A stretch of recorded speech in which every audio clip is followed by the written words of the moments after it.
जब भी हम एक लैपटॉप लेने का प्लान करते हैं तो जो सबसे पहला फीचर हम उसका देखते हैं वो होता है उसका सीपीयू यानी कि प्रोसेसर। आज इस वीडियो में हम इसी प्रोसेसर के बारे में बात करने वाले हैं। तो इस मार्केट में हमें जनरली दो कॉम्पिटिटर्स देखने को मिलते हैं। सबसे पहला है इंटेल जो कि काफी टाइम से मार्केट में डोमिनेट करते हुए आ रहा है, और दूसरी तरफ है एएमडी जो कि इंटेल के बाद लॉन्च हुआ था, पर आज के टाइम पे इंटेल को एक कड़ी टक्कर दे रहा है। सो आज इस वीडियो में हम करने वाले हैं इंटेल वर्सेस एएमडी, क्योंकि ये दोनों ही कंपनीज काफी ज्यादा बड़ी है और ट्रस्टेड है अपने प्रोसेसर्स को लेके। Hello and welcome back to our channel. दोस्तों, आप देख रहे हैं डीएमसी लैपटॉप्स। तो अगर आप भी एक लैपटॉप लेने का प्लान कर रहे हो और कंफ्यूज हो कि इंटेल का प्रोसेसर ज्यादा बेटर रहेगा या फिर एएमडी का राइजन प्रोसेसर, तो ये वीडियो एंड तक जरूर देखना। सबसे पहले बात कर लेते हैं थोड़े से बैकग्राउंड की। इंटेल एक पुरानी और वेल एस्टैब्लिश्ड कंपनी है जो कि काफी सालों से मार्केट में डोमिनेट करते हुए आ रही है अपनी i3, i5, i7 और i9 प्रोसेसर के साथ, जो कि आपको फर्स्ट जनरेशन से लेके लेटेस्ट 14 जनरेशन तक देखने को मिलती है। एंड इवन 2020 से पहले मैकबुक्स भी इंटेल के ही प्रोसेसर यूज करते थे, बट उसके बाद एप्पल ने खुद की एम सीरीज की चिप लॉन्च कर दी, तो इस वीडियो में हम उसको कवर नहीं करेंगे। 2024 में इंटेल ने अपनी नई कोर अल्ट्रा सीरीज भी लॉन्च करी जो कि काफी ज्यादा पावरफुल है और बैटरी एफिशिएंट भी है। इसमें आपको कोर अल्ट्रा 5 से लेके कोर अल्ट्रा 9 तक की सीरीज मिलती है। बात करें अगर AMD, तो AMD ने 2017 में अपनी राइजन सीरीज की जो प्रोसेसर है वो लॉन्च करे।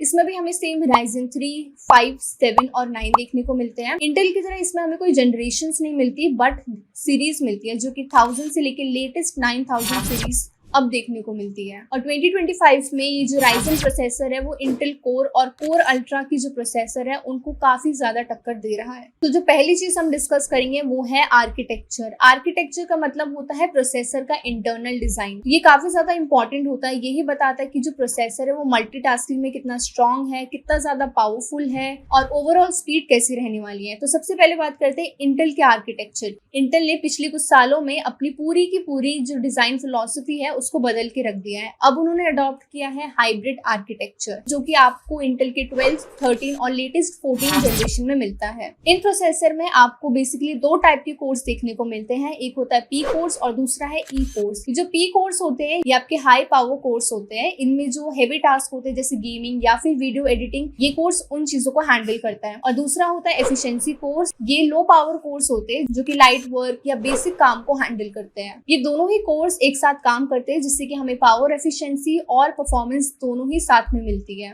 इंटेल ने अपने 14th जनरेशन के प्रोसेसर्स में पहली बार इंट्रोड्यूस किया था चिपलेट डिजाइन। ये काफी एक यूनिक डिजाइन है जिसमें कि अलग अलग पार्ट जैसे कि सीपीयू, जीपीयू और एआई यूनिट एनपीयू को एक ही चिप में जोड़ा गया है। ये जो प्रोसेसर है काफी ज्यादा पावरफुल होते हैं जो कि एआई रिलेटेड वर्क को काफी अच्छे से हैंडल कर लेते हैं। साथ में परफॉर्मेंस के मामले में तो ये काफी ज्यादा बेटर होती ही है, बट इनमें जो हमें बैटरी लाइफ है वो भी काफी अच्छी देखने को मिलती है।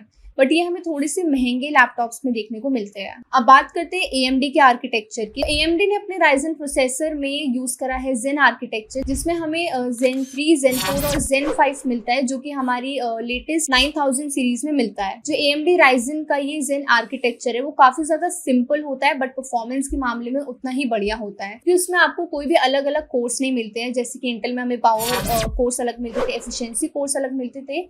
जो AMD के प्रोसेसर है उसमें हमें सारे ही कोर्स एक जैसे मिलते हैं, जिसमें हमें काफी ज्यादा अच्छी एफिशिएंसी और परफॉर्मेंस देखने को मिलती है। इसको आप इस तरह से समझ सकते हो कि ये एक क्रिकेट टीम है जिसमें इंटेल की जो क्रिकेट टीम है उसमें स्पेशलिस्ट बॉलर्स जैसे कि ई कोर्स हो गए और स्पेशलिस्ट बैट्समैन होते हैं जो कि पी कोर्स होते हैं, जिनका अलग अलग काम होता है, जो कि जिसका जब काम पड़ता है तो वो तब परफॉर्म करता है। और AMD राइजन की क्रिकेट टीम ऐसी है जिसमें कि जो सारे प्लेयर्स है वो ऑलराउंडर है, यानी कि सारे ही कोर्स सारा काम परफॉर्म कर सकते हैं। तो आर्किटेक्चर के मामले में दोनों ही काफी ज्यादा डिफरेंट है। एक में हमें मिलती है अलग से पावर कोर्स और एफिशिएंसी कोर्स, और दूसरे में हमें काफी सारे कोर्स मिलते हैं जो कि सारा काम हैंडल करते हैं। तो सेकंड बात करते हैं हम प्राइस की, जो कि हर बायर के दिमाग में आती है।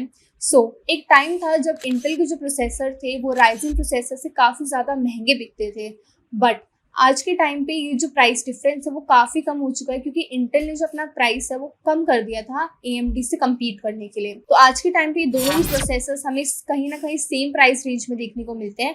हार्डली आपको 500 या 1000 रुपीज का गैप देखने को मिल जाएगा, बट अगर आप प्राइस के अकॉर्डिंग देख रहे हो तो दोनों ही प्रोसेसर्स आप कंसिडर कर सकते हो, क्योंकि इनके प्राइस रेंज 2025 में काफी ज्यादा सेम है। थर्ड और इम्पॉर्टेंट पॉइंट डिस्कस कर लेते हैं, जो कि है परफॉर्मेंस। परफॉर्मेंस जो है वो काफी ज्यादा इंपॉर्टेंट होती है प्रोसेसर्स के मामले में। तो दोनों ही जो प्रोसेसर है वो काफी अच्छा परफॉर्मेंस देते हैं, बट फर्क ये आ जाता है कि जो इंटेल का प्रोसेसर है वो सिंगल कोर में वर्क करता है, जिसका जो मेन फोकस होता है वो होता है हाई क्लॉक स्पीड और एफिशिएंसी पर। यानी कि अगर आप ऐसे सॉफ्टवेयर या फिर गेम्स यूज करना चाहते हो जो कि सिंगल कोर बेस्ड है, तो आप इंटेल का जो प्रोसेसर है वो कंसिडर कर सकते हो। बाकी अगर लाइट वर्क जैसे बेसिक टास्क हो गए, वेब ब्राउजिंग हो गई, कंटेंट वॉचिंग हो गई, ऑफिस स्टडी के लिए, इन सब के लिए भी आप इंटेल का जो प्रोसेसर है वो डेफिनेटली कंसिडर कर सकते हो। हेवी वर्क की बात करें अगर, तो उसमें अगर आप वीडियो एडिटिंग करते हो, फोटो एडिटिंग करना चाहते हो, 3D रेंडरिंग करना चाहते हो, AI रिलेटेड टूल्स यूज करना चाहते हो, या फिर कोडिंग,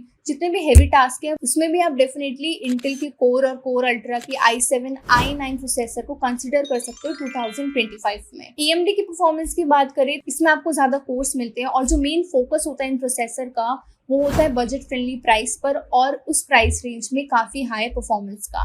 यानी कि ऐसे गेम्स या फिर सॉफ्टवेयर जिसमें मल्टीपल कोर्स का ज्यादा यूज होता हो, तो आप उसके लिए AMD Ryzen प्रोसेसर को कंसिडर कर सकते हो।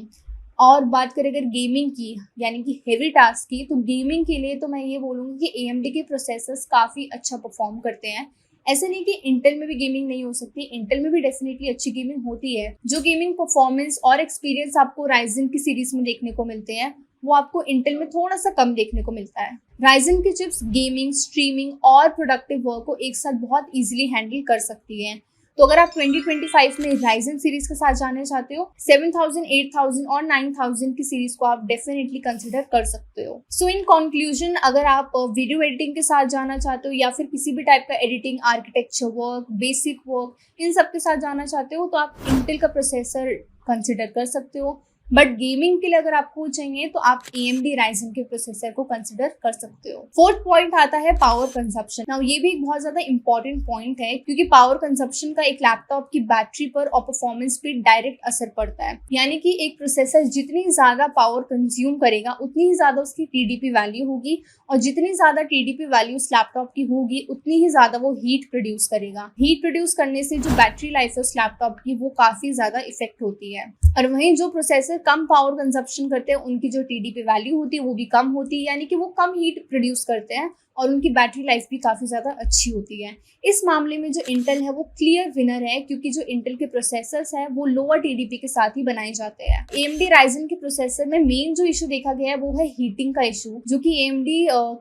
काफी हद तक फिक्स भी कर चुका है, बट इंटेल के मामले में ये उतना कम पावर कंजप्शन नहीं देता है। होपफुली फ्यूचर में हमें AMD Ryzen के ऐसे प्रोसेसर्स देखने को मिलेंगे जिनकी जो TDP वैल्यू है वो कम है और हीटिंग इशू सॉल्व हो गया है। सो पावर कंजप्शन के मामले में क्लियरली इस टाइम पर यानी 2025 में इंटेल एक क्लियर विनर है AMD Ryzen के कंपैरिजन में। इंटेल बेशक आपको थोड़ा सा महंगा जरूर मिल रहा है, बट इसमें आपको अच्छी परफॉर्मेंस के साथ साथ एक लिमिटेड पावर कंजप्शन मिल रही है। फिफ्थ पॉइंट है ओवरक्लॉकिंग। ओवरक्लॉकिंग को अगर मैं आपको सिंपल वर्ड्स में समझाऊं तो वो होता है कि प्रोसेसर की जो नॉर्मल स्पीड होती है, प्रोसेसर की स्पीड को नॉर्मल लिमिट से ज्यादा बूस्ट कर देना। यानी कि प्रोसेसर को हम ज्यादा पावर देते हैं ताकि उससे हमें ज्यादा बेटर परफॉर्मेंस देखने को मिले। जो प्रोसेसर इस ओवरक्लॉकिंग की फीचर को सपोर्ट करता है उसे हम बूस्ट कर सकते हैं। इंटेल के कुछ ही सिलेक्टेड प्रोसेसर है जो कि इस ओवरक्लॉकिंग को सपोर्ट करते हैं, जैसे कि हमें K सीरीज के प्रोसेसर्स मिलते थे, उसमें जो था उससे हम बूस्ट कर सकते थे और उससे बेटर परफॉर्मेंस निकाल सकते थे।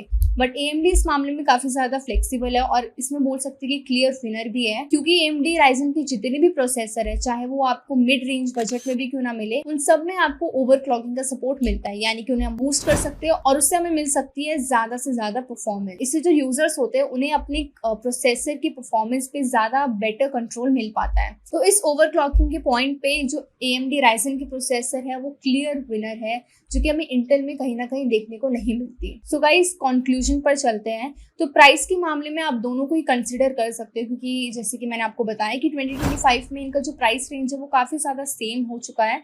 तो प्राइस के मामले में आप दोनों ही कंसिडर कर सकते हो, बट सिर्फ प्राइस पे ही मत जाना। जो मैंने आपको बाकी के 4 पॉइंट्स बताए हैं उसको भी जरूर कंसिडर करना और अपने लिए उसी हिसाब से AMD या फिर इंटेल में से चॉइस करना, क्योंकि दोनों प्रोसेसर काफी अच्छे हैं आज के टाइम पर और लेटेस्ट टेक्नोलॉजीज के साथ आ गए, अब तो इवन एआई को भी सपोर्ट करते हैं, तो काफ़ी डिफिकल्ट हो जाती है चॉइस। आई होप कि ये जो 5 पॉइंट है आपको समझ आए हो और उस हिसाब से आप अपनी चॉइस कर सकते हो। So guys, that was it for this video. अगर आपको वीडियो अच्छी लगी हो, इन्फॉर्मेटिव लगी हो, तो लाइक कर देना और हमें फॉलो कर लेना ऐसी और टेक वीडियोस के लिए।